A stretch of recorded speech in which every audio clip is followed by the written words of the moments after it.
Hi, Dr. Aimee Ostick here with Health and Healing Direct Primary Care in Woodland Hills. Dr. Brian Ostick. And we're coming to you today on May 15th, 2020, the day that the stay-at-home, safer-at-home order was meant to be lifted here in LA County, which has now been extended with an indeterminate end date. And we'll kind of discuss for a couple of minutes today about maybe why that is, and the specific nature of LA County and why we're so different than a lot of counties in California. I've had some requests to go over the kind of new onslaught of information out there with the pediatric inflammatory multisystem syndrome, or PIMS, or Kawasaki disease, however you want to. Also heard it called MISC, MIS-C. Oh, what does that stand That's for? From the CDC. Okay, so all basically describing a rapid inflammatory response weeks later after probably an initial coronavirus infection in the pediatric population. I'm going to hold off this week talking about it because I really feel like next week there's going to be a lot more published on this from some good sources here in LA County at CHLA.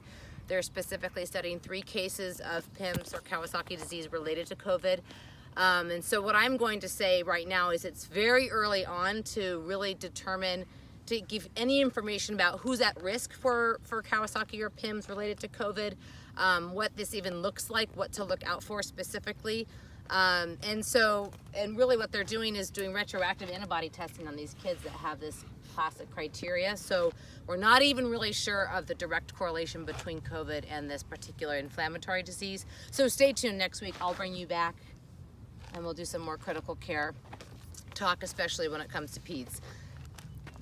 I know this seemed like this was going to be the day that we were all going to come out of our homes and hug each other again and send our kids back to school, but that didn't happen. And what we're doing in LA County specifically is, what they have said is the safer at home order will be in place indefinitely and until further notice, but we will start a reopening of stage 2 and then subsequently stage 3 based on data.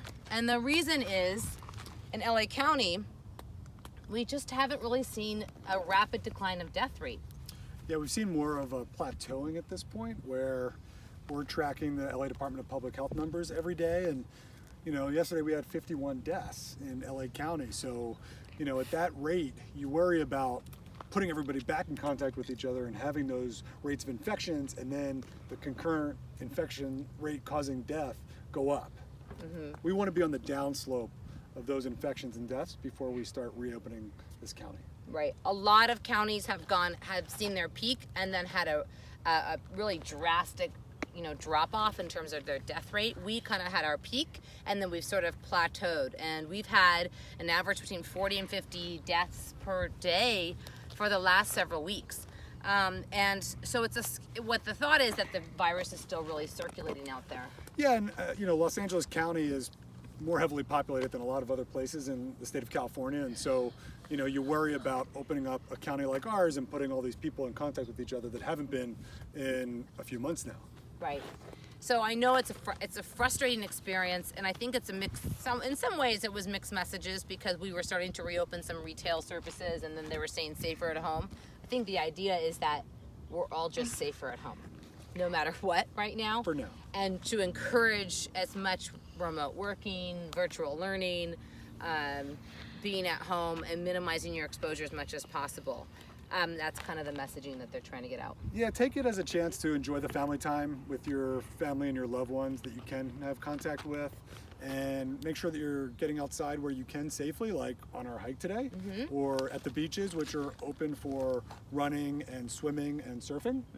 Mm-hmm. Do what you can to get outside, take care of your mental health, take care of your physical health, and your emotional health as best as you can during this time. Absolutely. I'm here for you, Dr. Aimee Ostick at Health and Healing Direct Primary Care.